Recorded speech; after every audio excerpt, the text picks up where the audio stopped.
Bien, bonjour à tous. Nous allons poursuivre notre enseignement sur les campagnes d'aujourd'hui en nous intéressant à un autre volet qui est la vie économique en milieu rural. Et quand on pense milieu rural, évidemment, on pense tout de suite à l'activité agricole. C'est tout à fait compréhensible parce que ça rentre dans nos représentations habituelles. Mais on va voir qu'aujourd'hui, c'est pas par hasard que dans le plan de secours, je le mets en troisième position.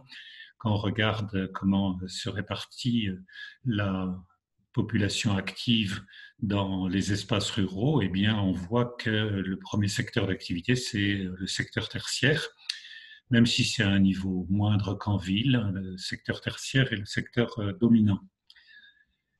On va voir aussi, parce que ça, quand on avait regardé l'histoire, on s'était rendu compte que les campagnes sont aussi des espaces industriels. Et on va voir donc quel type d'industrie et que ces espaces ruraux, en termes d'emploi, sont plus industriels qu'agricoles. Et quand on pense industriel, on a tendance à penser presque un peu exclusivement aux industries agroalimentaires. Tel n'est pas le cas. Et puis une économie agricole active, malgré les difficultés sectorielles, on peut penser à l'élevage aujourd'hui, bien sûr, et que cette économie agricole, bon, même si en termes d'emploi, elle est très nettement minoritaire dans les espaces ruraux, on y accordera pas mal d'importance. D'abord parce que c'est un secteur que je connais mieux peut-être que les autres, ou moins mal, enfin c'est comme vous voudrez, et qu'il y a beaucoup de choses à dire sur l'évolution de l'économie agricole contemporaine. Bon, sans plus tarder, eh bien, commençons par ce secteur qui est le secteur des services. Secteur des services, vous voyez que c'est 2 tiers environ des emplois. Ce n'est pas les 80% de la ville, mais bon, c'est quand même que l'espace rural n'a pas échappé, comme on dit, à la tertiarisation. Excusez-moi pour ce néologisme un peu barbare, mais bon, c'est le terme qu'on utilise de plus en plus pour désigner eh bien, ces activités de tous les services dans l'activité économique. On va commencer par les services publics. Alors, services publics, vous allez peut-être avoir comme résonance à l'esprit eh bien le fait que les services publics ont déserté les campagnes. Il faut regarder d'un peu plus près, et voir que, en dépit de tout ce qui a pu être dit au moment, en particulier des manifestations sur les ronds-points, comme on dit, eh bien, qu'il y a encore des services publics dans les régions rurales. Alors, à l'échelle communale, eh bien, évidemment, ça dépend de la taille de la commune, mais les services publics, eh bien, ils sont limités. C'est la mairie et quelquefois pas beaucoup d'heures par semaine, et l'école, quand elle existe toujours, soit l'école directement, soit dans le cadre d'un regroupement pédagogique. Mais c'est vrai que pour les communes, en particulier quand elles sont petites, 200, 300 habitants, les services publics ne sont pas présents. Ça, c'est incontestable. Alors je mets un sauf, c'est que la ruralité, elle n'est pas faite uniquement de toutes petites communes, elle est faite aussi de petits bourgs, des communes entre 500, 1500, 2000 et 2500 habitants. Voilà. Et on va voir que dans ces communes-là, la situation est fort différente.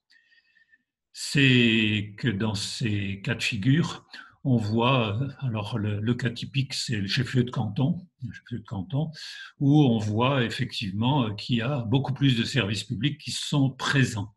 À cette échelle-là, qu'est-ce que l'on trouve? La plupart du temps, bien sûr, un bureau de poste. Il peut exister dans les communes sous forme d'agence postale, mais un vrai bureau de poste, c'est plutôt à cette échelle-là. On trouve une brigade de gendarmerie, c'est l'échelle de présence territoriale la plupart du temps. On trouve parfois, pas toujours, un service d'incendie et de secours, bon, alors qui est basé sur des formes de volontariat. On peut trouver également une recette du Trésor public, mais là, c'est un peu plus rare. Souvent, aujourd'hui, la réorganisation du Trésor public fait qu'il faut parfois aller jusqu'à la sous-préfecture pour trouver ce type de service. En matière d'enseignement, aussi au chef-lieu de canton, c'est souvent l'échelle où l'on trouve le collège. Le collège, là on voit un jeune qui regagne souvent pour pas simplement la journée, quelquefois il y a un établissement où il va passer la semaine, donc dans des collèges qui regroupent souvent des échelles de 12, 15, 20 communes à peu près.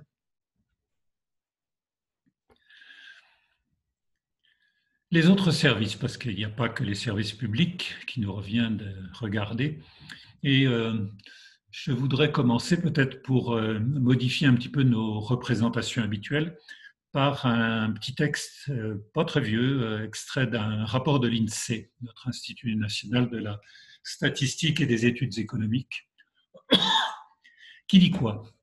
Eh bien, qui dit, je mets entre guillemets, la distribution les services de proximité, la santé, le social, l'éducation. Alors, vous voyez qu'on touche à la fois du public et d'autres services. Ce sont des fonctions dites présentielles. Et toutes ces fonctions, eh bien, elles sont assumées, réparties de façon assez uniforme sur le territoire, proportionnellement à la population. Alors, je ne veux pas battre en brèche à tout prix l'idée des déserts que sont les campagnes aujourd'hui en termes de services. Vous savez que c'est vraiment le sujet à la mode sur les déserts médicaux. Bon, quand on regarde de près les faibles densités médicales, on peut les trouver dans des espaces comme certaines banlieues des très grandes métropoles. Regardez le 9-3, il n'est pas très bien loti, par exemple, Seine-Saint-Denis. Vous avez certaines régions dans les banlieues de Lille, Roubaix, par là-haut, qui ne sont pas tellement bien loties. Et souvent, les campagnes, en particulier dans nos régions du sud de la France, sont pas si mal loties que cela, avec un bémol dont j'ai mis que le cabinet médical ou le cabinet infirmier, comme d'autres services comme le salon de coiffure, l'agence bancaire, la pharmacie, le garage, tout ça, c'est moins de 15 minutes. Bon. Alors je reviens une seconde sur la question des médecins. Ce qui est vrai, c'est une chose que l'on commence de plus en plus à mesurer, c'est qu'en nombre de médecins, c'est pas forcément là où il y a le plus problème. Ce qu'on avait jusqu'alors, c'était un médecin rural, entre guillemets, qui était présent 6 jours sur 7, qui commençait ses journées tôt et qui les terminait tard. Et en volume horaire, quelquefois, ça correspond à pas loin de 2 fois ce qu'assume un jeune médecin. Alors quand je dis un jeune médecin, il faut savoir que la majorité des médecins qui sortent de leur formation sont des femmes et qu'avec, à juste titre, elles ont envie de concilier vie familiale et vie professionnelle et que le cabinet médical auquel elles sont présentes, eh bien, souvent leur présence, c'est un nombre d'heures nettement plus réduit. Donc, ce n'est pas tant le nombre de médecins, c'est le volume horaire parfois qui pose problème et qui peut donner cette perception de désert médical. Alors, quand on regarde d'autres types de services, incontestablement, pour des types de services qui correspondent à des niveaux de qualification souvent très élevés dans nos catégories socio-professionnelles, et là, si on prend les médecins spécialisés, c'est évident, si on prend les juristes, si on prend les conseillers de gestion, et puis vous pourriez allonger la liste, c'est effectivement des types de métiers qui sont très peu présents dans les communes rurales.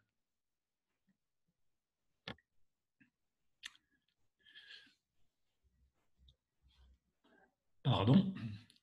Alors, maintenant qu'on a vu la question des services dans l'économie rurale, avec, je vous le rappelle, les 2 tiers quand même des emplois.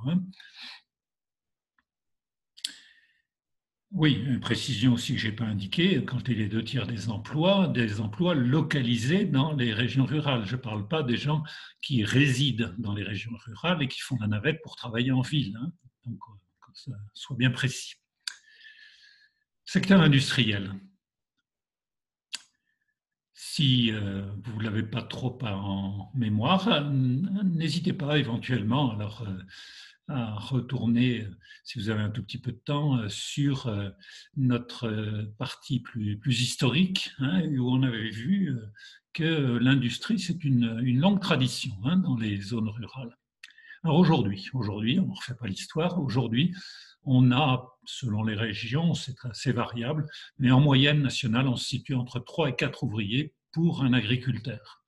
Bon, il faut dire que les agriculteurs, c'est vrai, sont plus très nombreux, c'est vrai. L'industrie, c'est un tissu d'entreprises fort hétérogène.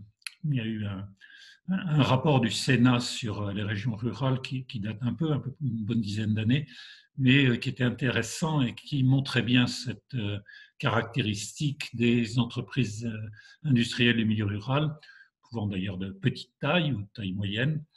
Alors, dans cette hétérogénéité, qu'est-ce qu'on peut mettre? Il y a tout d'abord des critères de type main-d'œuvre. Et main-d'œuvre, de voir qu'on a des emplois d'assez peu qualifiés à très qualifiés.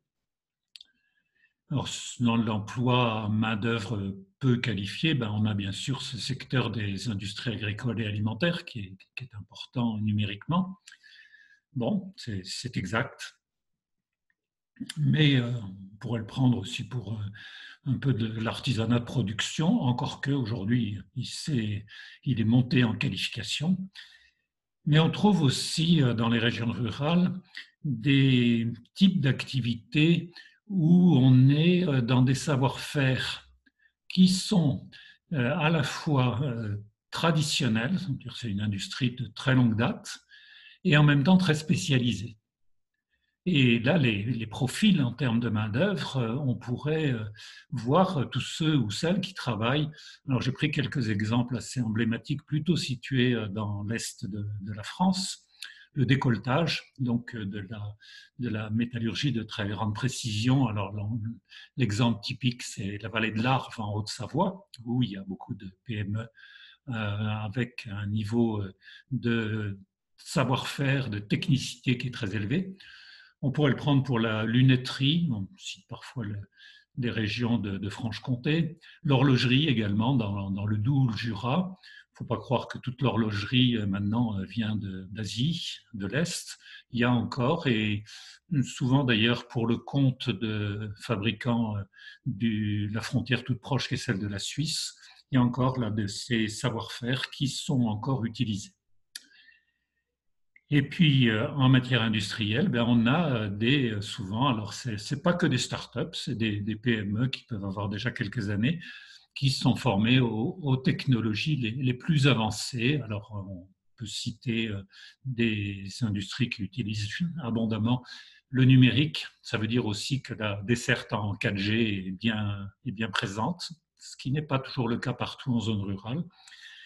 On peut citer des secteurs comme les biotechnologies, la parfumerie, on peut citer certains aspects des industries du luxe. Si vous prenez nos grands noms de l'industrie du luxe, ils ont parfois des établissements ou des sous-traitants présents dans les zones rurales.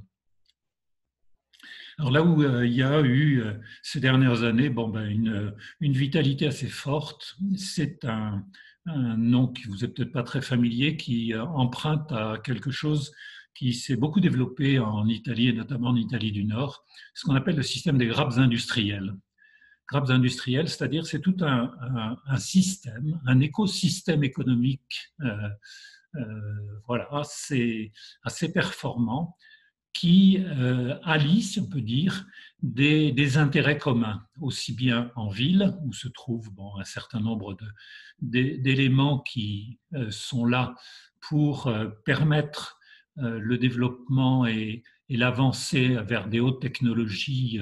C'est des centres de recherche, c'est des centres universitaires dans des domaines, par exemple autour de l'aéronautique très présente à Toulouse avec Airbus. Vous avez toutes les grandes écoles d'ingénieurs, Supaéro par exemple, l'ENICAT, qui forment à la fois des lieux de formation, mais également des lieux avec des laboratoires très élevés. Et puis dans l'environnement, alors notamment dans la sous-traitance de tout niveau, de premier niveau, comme on l'a ici à Juillan et autour de l'aéroport de Tarbes-Saint-Lourdes, jusqu'à des petites entreprises autour de Toulouse qui souffrent actuellement du fait des circonstances sanitaires, mais qui forment, voilà, c'est ça qu'on peut appeler des systèmes des grappes industrielles, c'est-à-dire c'est tout un ensemble urbain et rural qui finalement avance dans un secteur où il y a des sortes d'alliances, on peut dire. Vous l'avez aussi dans le Lot avec la Mécanique Vallée autour de Ratier ou d'entreprises comme ça.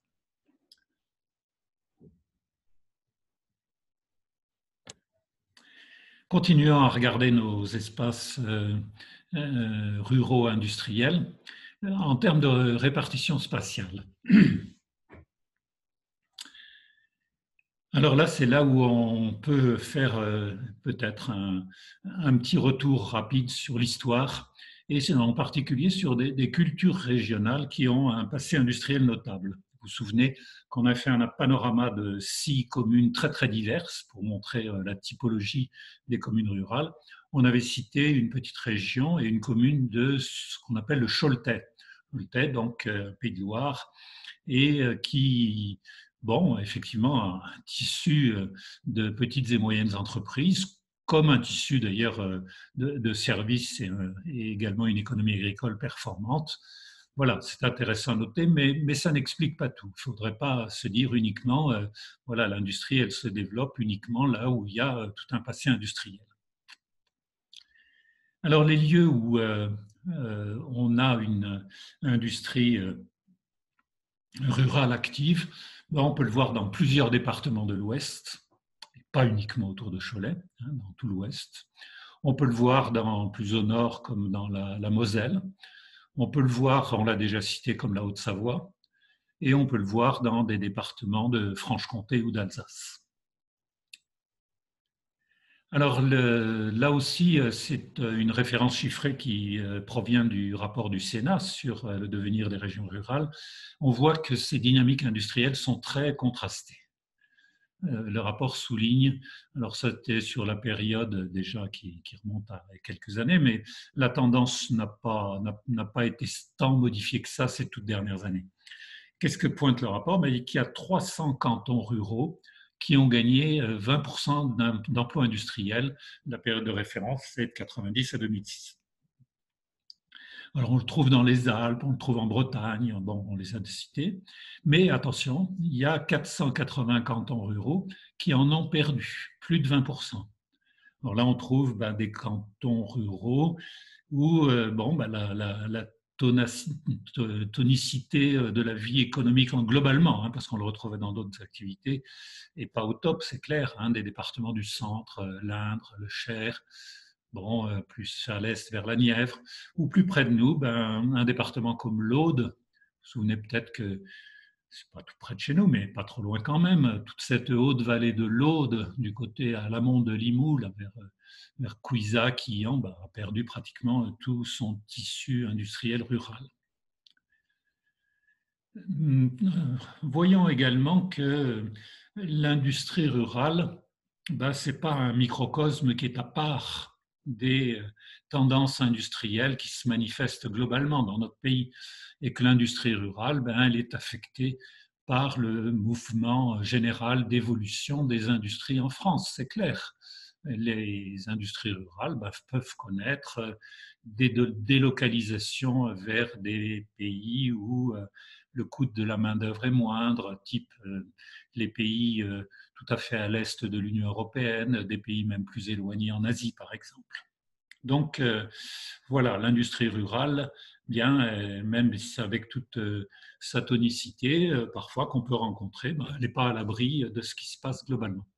Je mentionne, parce que je rencontrais ça il n'y a pas très longtemps dans le département des Hautes-Alpes, que je cite souvent, dans une petite région au nord de Gap qui s'appelle le Champsaur, dans un secteur d'activité qui a beaucoup diminué partout, qui est le secteur textile, parce que c'est le type d'industrie de main-d'œuvre où les coûts en Asie sont bien moindres qu'en France, et bien qu'il faut y regarder de plus près. Et un chef d'entreprise qui a développé dans ce secteur-là des choses tout à fait intéressantes et tout à fait rentables dans le secteur de l'habillement assez haut de gamme par rapport à une demande sociale forte. C'est le cas du vêtement de sport. En particulier les vêtements de ski, des choses comme ça.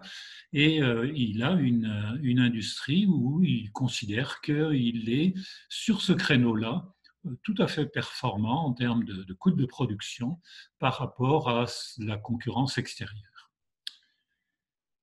Alors, un tableau. Bon, vous allez dire, si je vous inonde de chiffres, ça ne va pas aller. Vous auriez raison parce que les chiffres, ils sont là pour être oubliés, bien sûr, hein.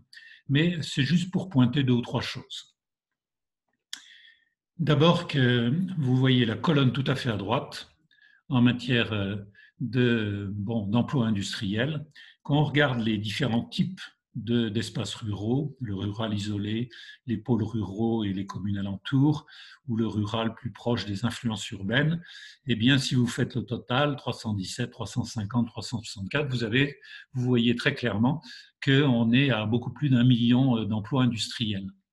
Bon, c'est intéressant de noter ça, alors que dans les pôles urbains, où l'industrie décline assez rapidement, regardez sur la décennie 90-99, on a perdu 16% des emplois industriels. Il y a nettement moins de 3 millions d'emplois industriels en ville. Bon. Donc ça, c'est le premier point que je voulais vous montrer. Et en même temps, dans la diversité des types d'industrie, et on a l'image industrie agroalimentaire en zone rurale, ce n'est pas tout à fait vrai. Si vous regardez bien sur les effectifs d'un secteur qui est important en France, 623 000 emplois industriels, vous voyez que les emplois ruraux, 96, 64 et 71 pour les 3 types d'espaces, eh bien, on est à un peu plus de 220 000 emplois, ce qui est moins que les industries agroalimentaires situées dans les pôles urbains. Donc, l'idée IA égale ruralité, non, ce n'est pas tout à fait exact. Et par contre, vous voyez que pour un certain nombre de biens industriels, équipements et même biens intermédiaires, vous voyez également que la part du rural n'est pas ridicule. Si on prend le bien intermédiaire, on est à 430 000, c'est-à-dire la moitié de ce qu'on trouve dans les pôles urbains. Donc voilà, il faut sortir un peu des clichés que l'on a d'habitude concernant l'industrie rurale. Voilà, ici j'ai pris une photo parce que elle m'intéresse concernant une commune. Alors peut-être en regardant la forme du bâti, la présence sur le coteau en premier plan de la vigne et la plaine du Rhin derrière, vous voyez qu'on est en Alsace, où les régions rurales sont assez dynamiques. Je l'ai retenu pourquoi, à peu près mi-chemin entre Strasbourg et Colmar, parce qu'on est dans le type même d'un bourg rural, qui a 2500 à 3000 habitants, où vous trouvez une activité économique soutenue et dans tous les domaines, parce qu'on trouve dans ce bourg tous les types de services, tous ceux qu'on a cités.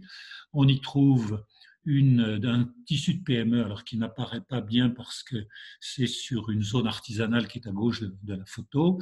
Et puis, on trouve également en premier plan la production emblématique de vins de qualité qui sont les vins d'Alsace. Je vous repasse cette carte que je vous avais déjà montrée des industries du Choletais. Alors, il y a tous les types selon les couleurs de type de production industrielle. Et ce qui vous frappe là à nouveau sur cette carte, c'est la densité des PME, PMI qu'on en trouve dans cette petite région. Donc, n'ayons pas l'image peut-être de nos régions du sud-ouest comme le Gers, par exemple, où il n'y a pas beaucoup d'industrie, c'est le moins qu'on puisse dire, et voyons que dans d'autres régions rurales, on n'est pas du tout dans le même cas de figure. Alors, venons-en maintenant à l'activité agricole. Cette activité agricole, elle est dans les perceptions communes entendue comme l'activité typique des campagnes. Alors, il y a une raison déjà à cela, c'est que quand on se balade à la campagne, on voit des espaces, on voit des paysages, et qu'est-ce qu'on voit? Eh bien, que l'agriculture, elle occupe une grande place, c'est tout à fait vrai. Elle occupe plus de la moitié de l'espace métropolitain, hein, 550 000 km² à la France métropolitaine, et vous voyez que les utilisations de cet espace par l'agriculture, c'est pas tout à fait 30 millions d'hectares, c'est plus de la moitié, bien sûr, de l'espace. Alors vous allez dire le reste, ça veut dire que c'est les villes qui grandissent. Non, non, non, non. Le deuxième type d'occupation de l'espace qui a beaucoup, beaucoup augmenté depuis le 19e siècle où on parlait de la France chauve, c'est la forêt qui couvre maintenant largement 30% de l'espace métropolitain. Qu'est-ce que l'on peut dire de cette activité agricole? C'est qu'on est la première puissance agricole de l'Union européenne, avec 12% du total. Alors ce total, c'est un pourcentage, c'est une part relative. Il serait augmenté puisque nos chers amis britanniques nous ont quittés. Et donc, c'était une agriculture relativement importante que l'agriculture du Royaume-Uni. Et donc, comme ils ne sont plus là, eh bien, notre part relative a un petit peu augmenté. L'agriculture, c'est une croissance spectaculaire. Alors spectaculaire, surtout si on la regarde sur le temps un peu long, hein, depuis les 30 Glorieuses, grâce à une productivité élevée. Alors une productivité du travail, mais aussi une productivité de toutes les consommations intermédiaires mobilisées par le secteur agricole. Et puis, une croissance spectaculaire, bien sûr, grâce à la politique agricole commune, qui a, en particulier dans les premiers temps, après le traité de Rome, les années 60 et suivantes, été un formidable moteur de développement pour notre activité agricole. Toujours quelques grandes données pour prendre la mesure de cette importance de l'activité et de l'économie agricole. Vous vous souvenez peut-être quand pas pour les plus jeunes d'entre vous, mais pour ceux qui sont comme moi avec des cheveux qui deviennent un peu blancs, quand du temps de Giscard d'Estaing, on parlait de l'agriculture comme le pétrole vert de la France, au moment où le renchérissement des matières premières énergétiques rendait l'équilibre de notre balance commerciale pas très évident. On disait au moins on a notre secteur agricole et agroalimentaire, ça subsiste, on est à plus de 50 milliards d'euros d'exportation. Attention, attention parce que notre pays est également un assez fort importateur de produits agricoles. L'excédent se situe aux alentours d'une dizaine de milliards d'euros. Alors vous allez dire, si on a une grande puissance agricole, qu'est-ce qu'on importe de l'extérieur? Je peux prendre un exemple. Notre production de viande blanche, porcine ou avicole en Bretagne, qui est considérable, je vous avais montré une fois une carte, ça fonctionne avec du soja brésilien, par exemple. Donc il y a bien des importations. Alors le titre, vous avez vu de ce paragraphe, j'ai mis l'agriculture, l'activité des campagnes, et je mets un petit point d'attention, un petit bémol. Sur une part, faible bien sûr, de notre agriculture se situe dans les espaces périurbains. L'agriculture, elle n'est pas présente que exclusivement dans les campagnes, dans les espaces ruraux. Vous avez les ceintures, alors, vous en avez en Île-de-France par exemple, en particulier dans des secteurs comme le maraîchage. Vous en avez d'autres en matière horticole, par exemple. Donc, où on a une présence, je ne dis pas d'une agriculture urbaine, mais tout au moins d'une agriculture située à proximité des villes. Continuons à regarder quelques grands aspects de notre économie agricole. Alors le point qui est très, très, très frappant, et il est bien sûr déjà un tout petit peu évoqué à travers la très forte productivité de la main-d'œuvre, que corollairement, bien sûr, le nombre d'exploitations a diminué. Alors on n'a pas encore les résultats du recensement général agricole 2020, ça viendra, mais pas encore. En 2016, on est à 437 400 exploitations et c'est là où vous voyez qu'on est surtout avec des exploitations individuelles, avec 564 000 chefs d'exploitation et co-exploitants, le plus souvent l'épouse. Bon, ce total d'actifs ne comprend pas les salariés agricoles qui ne sont pas si nombreux que ça, sauf néanmoins dans la part qui est à ne pas oublier, que sont les saisonniers. Et puis il y aura une autre part où il faudrait aussi tenir compte de l'apport qui est loin d'être négligeable pour une partie de l'année. Bah, c'est de tous les jeunes en formation BTA, BTS agricole, voire même école d'ingénieurs agronomes, etc., qui forment une main-d'œuvre souvent très très mal rémunérée, mais qui néanmoins assure une partie du travail. Quand on le compare à tous les actifs de France, évidemment, ça ne fait pas grand monde, puisqu'en France, on est à peu près aujourd'hui à pratiquement 30 millions d'actifs. Alors, 30 millions d'actifs qui, qui n'ont pas tous un emploi. Hein. Pas oublier qu'il y a un taux de chômage qui n'est pas négligeable. Donc, réellement en activité, on est entre 27 et 28 millions d'actifs.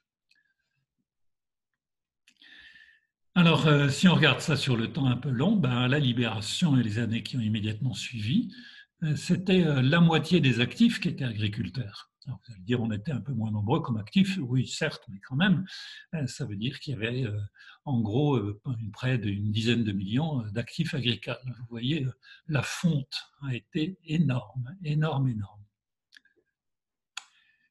Bon, je l'ai dit tout à l'heure, concernant les exportations, je n'y reviens pas. Le point qui, évidemment, comme ce qu'on appelle la surface agricole utilisée dans le jargon, la SAU, n'a pas tellement bougé depuis une cinquantaine d'années, ben évidemment, les exploitations sont très, très fortement agrandies. Elles étaient toutes petites, du moins selon nos critères actuels, il y a une cinquantaine d'années. En 2016, néanmoins, il y avait encore pas mal de petites exploitations, puisque 40% d'entre elles avaient moins de 20 hectares. Par contre, les grandes exploitations, alors on dit même plus aujourd'hui de plus de 100 hectares, mais de plus de 200 hectares, évidemment, augmentent chaque année. Dans le même temps, les formes juridiques des exploitations agricoles sont des formes individuelles, hein, mais les formes sociétaires augmentent. Alors, la forme sociétaire particulièrement commune, c'est ce qu'on appelle le GAEC, le groupement agricole d'exploitation en commun, qui est d'ailleurs souvent une forme assez familiale, une manière d'associer plusieurs membres de la famille sur une exploitation et de faciliter les transmissions du domaine agricole. Bon, sur ces petites exploitations, ben, voilà, je suis revenu sur une forme, alors dans ce département qui m'est cher, hein, autour d'exploitations agricoles de type élevage, avec une dominante ovine sur de l'agneau de qualité en appellation, et donc où on a encore, ben, vous voyez, de ces formes qui sont pas si traditionnelles que ça. Hein. La conduite de l'élevage est tout à fait performant, mais qui valorise des espaces souvent marqués par le relief et qui font partie de notre tissu d'exploitation agricole d'aujourd'hui à ne pas oublier.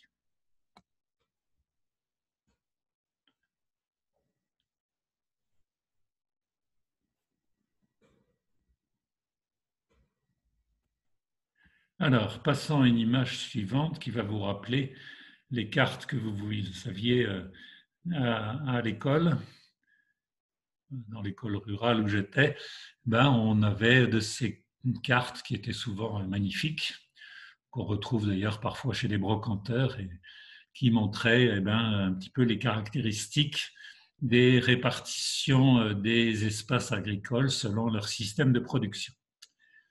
Alors, bon, elle n'est pas d'une lisibilité parfaite, mais néanmoins, qu'est-ce que l'on peut voir? Eh bien, les productions de grandes cultures. Hein, c'est le cas du blé dans tout le bassin parisien, même vers le nord. Bon, et puis dans d'autres régions comme la Champagne-Berrichonne, par exemple, et puis autour du maïs dans le sud-ouest. Bon, il faut savoir que la France est un très très gros pays parmi les 3 ou 4 premiers du monde pour la production de blé, hein, par exemple, une production conduite de manière intensive la plupart du temps. Bon, c'est une partie du paysage agricole. Bon, vous avez les espaces de vignobles bien connus, alors vous le retrouvez sur les zones du rebord de la Saône, tout le vignoble de Bourgogne, du Beaujolais. Vous le retrouvez dans le Cognac, les Bordeaux, l'Armagnac, tous les vins de Côte-du-Rhône, du Languedoc, du Roussillon, etc. Donc avec une viticulture dont le trait premier, puis, pardon, j'ai oublié le champagne, et une très grande promotion commerciale. Promotion commerciale, pourquoi? Parce que les vins ont gagné en qualité par rapport à ce qu'ils étaient il y a 50 ans. Il y a une grande maîtrise de la vinification qui fait que nos vins sont généralement pas uniquement les grands noms de grande qualité. Vous avez aussi un trait, c'est particulièrement net pour le Val-de-Loire, d'une agriculture à base de maraîchage et de production de vergers, qui correspond parfois aussi à une agriculture périurbaine. Bon, voilà. On aurait pu y rajouter, la carte là n'est pas tout à fait complète, toute la vallée de la Garonne, la vallée de la Durance, bon, des coins comme ça. Et puis, vous avez d'autres régions où c'est plutôt des productions d'élevage.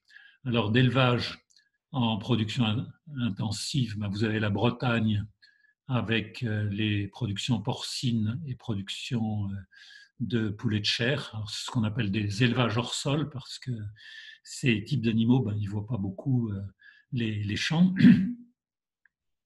Quant aux autres élevages de production, eh bien, on a tout l'ouest, une partie de la Lorraine. Bon, bien sûr, ce sont les élevages laitiers principalement, c'est assez répandu.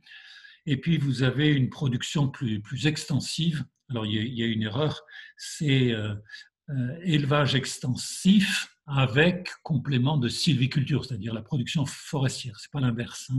Alors là, on a toutes les régions de montagne, tout le Massif central, les Alpes, les Pyrénées, etc., les Vosges, où on a un système, on l'avait décrit sur une commune de Haute-Auvergne, où le système d'un système d'élevage sur prairies naturelles, avec un complément assez souvent de type forestier. Voilà. Sur cette carte, vous voyez également figurer d'autres. Alors, la lisibilité n'est pas parfaite et je m'en excuse. Des points, les principaux groupes alimentaires dans l'Ouest. Vous voyez ce qu'on appelle les mines. MIN, ce sont les marchés d'intérêt national.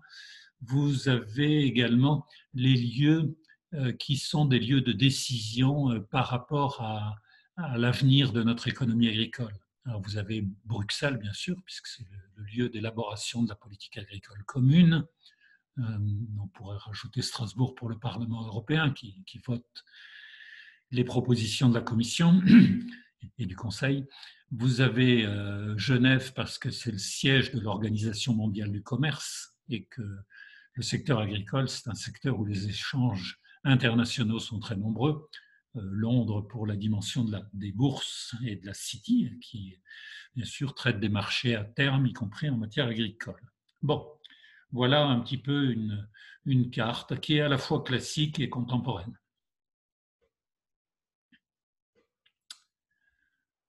Avançons dans cette production de cette économie agricole et on va voir donc dans cette production qu'elle se situe autour de 75 milliards d'euros, un peu plus, ça dépend des années climatiques. Là, c'est des 75 par exemple, c'est le chiffre de 2018 qui avait été une année pas favorable du tout au plan climatique, grande sécheresse, donc certaines années c'est davantage. Et la clé de répartition entre production végétale et production animale, c'est un peu davantage en matière de production végétale. Pour assurer cette production, on a une économie agricole qui est fortement consommatrice d'intrants. Alors d'intrants, qu'est-ce que c'est que ce jargon? C'est le mot qu'on utilise pour désigner tout ce dont a besoin l'agriculture pour fonctionner. Alors, il y a du machinisme agricole, il y a des engrais azotés, il y a des semences, etc. Bon, vous voyez que si on compare les deux chiffres, pour produire 75 milliards d'euros, on utilise pratiquement 45 milliards. Ça veut dire que l'économie agricole aujourd'hui, elle est liée à deux grands ensembles très importants. C'est à l'amont, tout ce dont il y a besoin pour que l'agriculture puisse fonctionner. Et puis à l'aval, c'est tout le secteur de la transformation et de la distribution. Transformation, c'est toutes les industries agroalimentaires et la distribution selon des formes commerciales diverses, mais où les grandes surfaces prennent pas mal de place. Alors dans ces places à l'aval, vous avez quelques très grands noms, bien sûr, Danone dans le secteur laitier par exemple.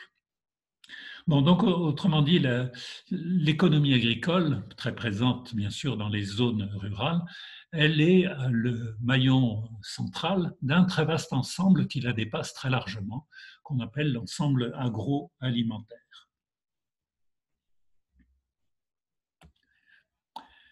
Bon, le tableau, pardon, j'ai repiqué un tableau, j'aurais peut-être dû le retaper pour que ce soit mieux présent, mais peu importe. Donc vous retrouvez une production totale, ce que j'avais indiqué, 77 milliards d'euros, on est près des 75 qu'on avait évoqués. Et vous voyez une production en 2019 nettement plus importante en matière de production végétale que de production animale.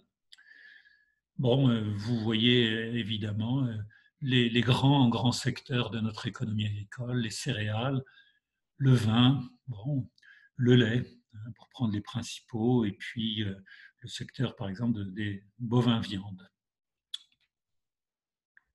Alors, dans toutes les ressources des productions agricoles, il faudrait y rajouter. Bon, alors, le chiffre est intéressant et en même temps, il ne faut pas que ça déclenche des visions et des perceptions fallacieuses. C'est le chiffre, vous voyez à l'avant-dernière ligne, 8 milliards de subventions. Alors, les gens qui vous disent l'agriculture ne vit aujourd'hui qu'à coup de subventions, non, non, non, non. Il faut s'inscrire en faux par rapport à ce type de propos. On a certes des subventions qui viennent principalement de l'Europe, qui sont importantes, notamment par rapport à des régions très marquées par le relief, comme les régions de montagne, qui sont importantes selon un certain nombre de systèmes qui sont davantage financés que d'autres. Ce qui est important, c'est de voir que ces financements ils vont être assurés pour les années qui vont venir. Il y a pas mal de débats au sein de l'Europe là-dessus. Le point principal, c'est que l'Europe exigera de plus en plus des productions agricoles qui soient soucieuses de l'environnement. Bon.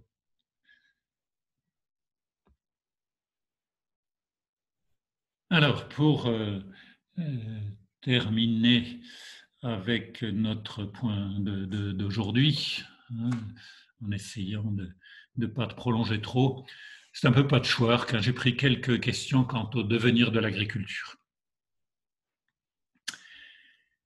Alors, une principale question, quelles vont être les évolutions dans notre alimentation, c'est-à-dire l'agriculture, donc très présente dans les régions rurales, elle ne vit que parce qu'il y a quelqu'un au bord de l'assiette qui consomme les produits agricoles.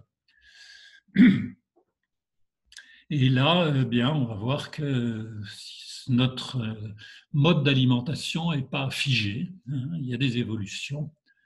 Alors vous allez dire, il y a une évolution en termes de simplification, plus d'achat de plats cuisinés, moins d'élaboration de plats avec des produits du marché, comme on dit. Oui, encore que ça, on y revient un tout petit peu actuellement. L'autre grande question, c'est quelle part du budget des ménages consacré à l'alimentation. Bon.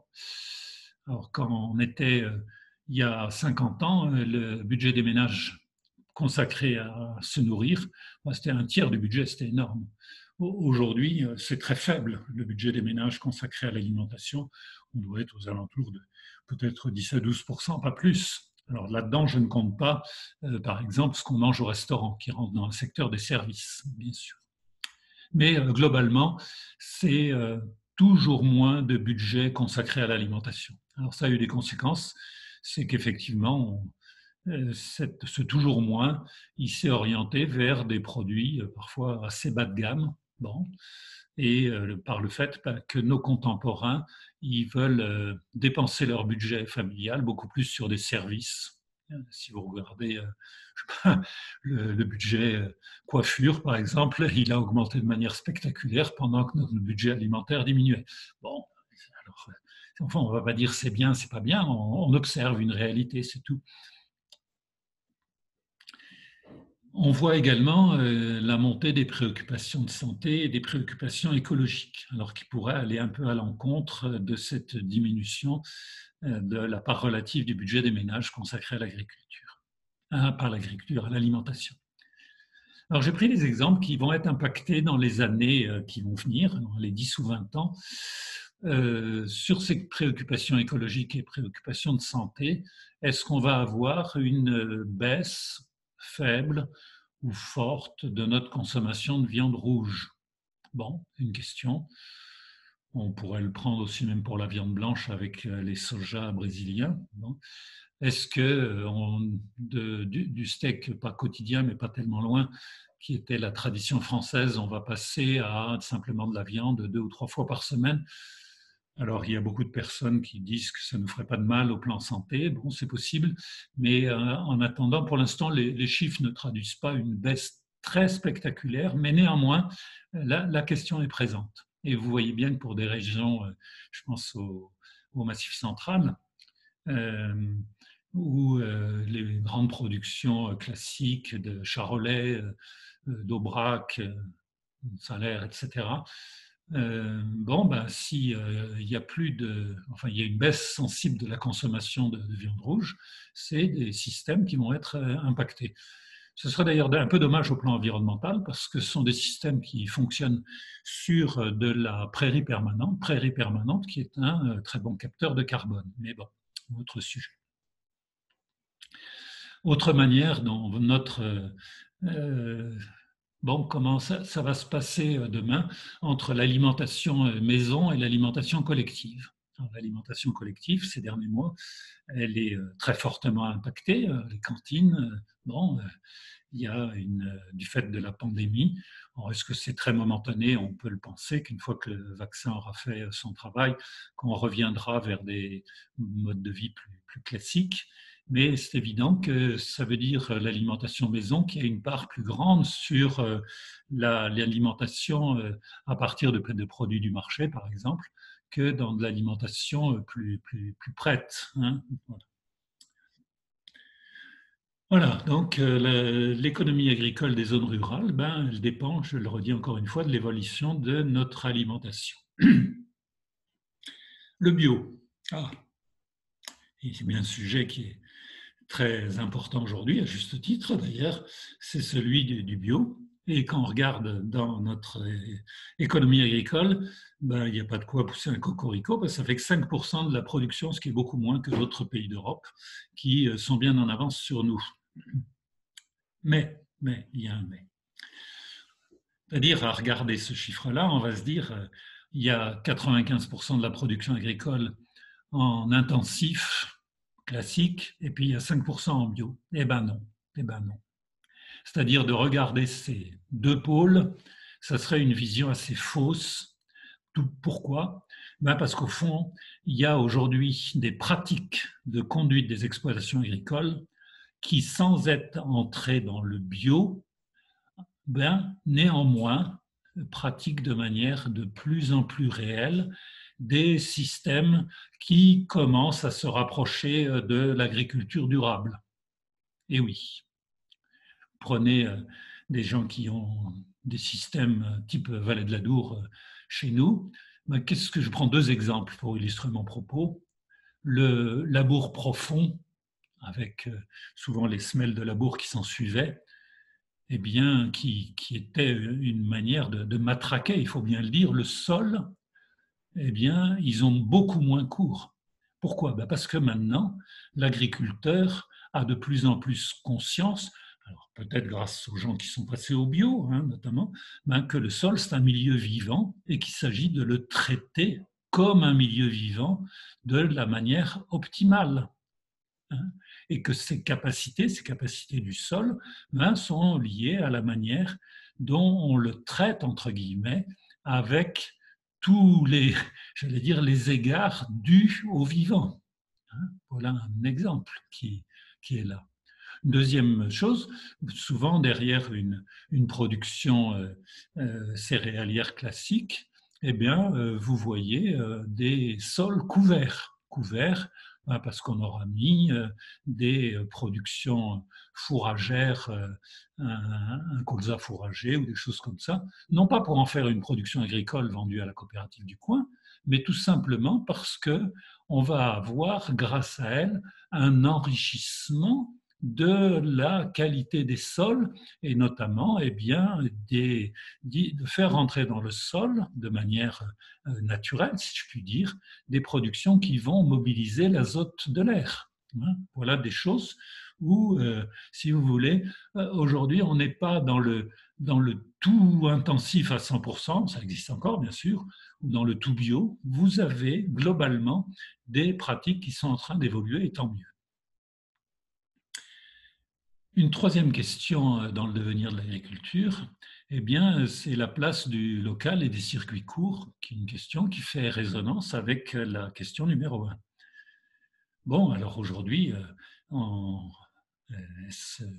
les questions liées à la crise que nous vivons, c'est possible, mais globalement, vous voyez l'engouement, et il est quand même un peu plus ancien, de ces circuits courts.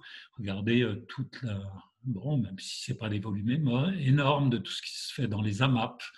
Et puis, vous avez, encore une fois, le maintien, voire la renaissance dans beaucoup de lieux, des marchés alimentaires traditionnels. Ça vaut pour beaucoup de domaines, les légumes, les fruits, ça vaut pour le fromage, ça vaut pour la charcuterie, ça vaut pour plein de domaines. Et encore une fois, aller le jeudi à Place Marcadieu et pour bien voir que le local a une place réelle. Alors une place, attention, en périphérie, vous avez un certain nombre de vendeurs qui s'alimentent, pas forcément tous sur des circuits courts, mais il y en a quand même pas mal. Autre question, c'est l'évolution sur le temps long de la politique agricole commune. Ouais. Alors bon, je n'ai pas le temps de vous parler de toute la PAC depuis 1960, c'est un sujet beaucoup trop long, qui a certainement été une politique très efficace pour soutenir la production agricole. Bon, mais qui aujourd'hui, ce qu'elle n'avait peut-être pas fait suffisamment tôt, est bien que les soutiens de la politique agricole commune vers les exploitations, ils seront de plus en plus conditionnés par des pratiques éco-agricoles. Bon, jusque-là, on en avait parlé, on avait une commission, un peu jugement de valeur, mais qui était un petit peu faible par rapport au Conseil des ministres de l'Union européenne. Bon, aujourd'hui, on a une commission qui envoie les projets et la prospective pour les années futures avec des commissaires autour de la présidente, Madame van der Leyen, qui est une Allemande, qui sont, on sent quelque chose de beaucoup plus vertébré, de beaucoup plus volontaire pour aller dans des politiques européennes, alors dans le domaine agricole tel que je viens de l'énoncer, mais aussi dans d'autres secteurs qui seront des politiques certainement plus volontaristes pour lier nos économies et donc tout ce qui est une proposition de type politique, il n'y a aucun doute. Voilà, et puis je vais terminer par un dernier point qui est un point un peu tristounet. Quand on fait des enquêtes d'opinion sur le milieu agricole auprès de nos contemporains, on est dans un paradoxe. C'est que les agriculteurs, globalement, sont bien perçus par la population active et par toute la population française, et on peut le dire dans l'ensemble de l'Europe. Oui. Alors, de temps en temps, bien sûr, on leur reproche les nitrates dans l'eau, des choses comme ça. Bon, il y a quand même des progrès qui sont faits. Et la situation paradoxale, pourquoi ? Eh bien, c'est que, alors qu'ils sont plutôt bien perçus globalement dans l'opinion, il y a un mal-être dans le milieu agricole.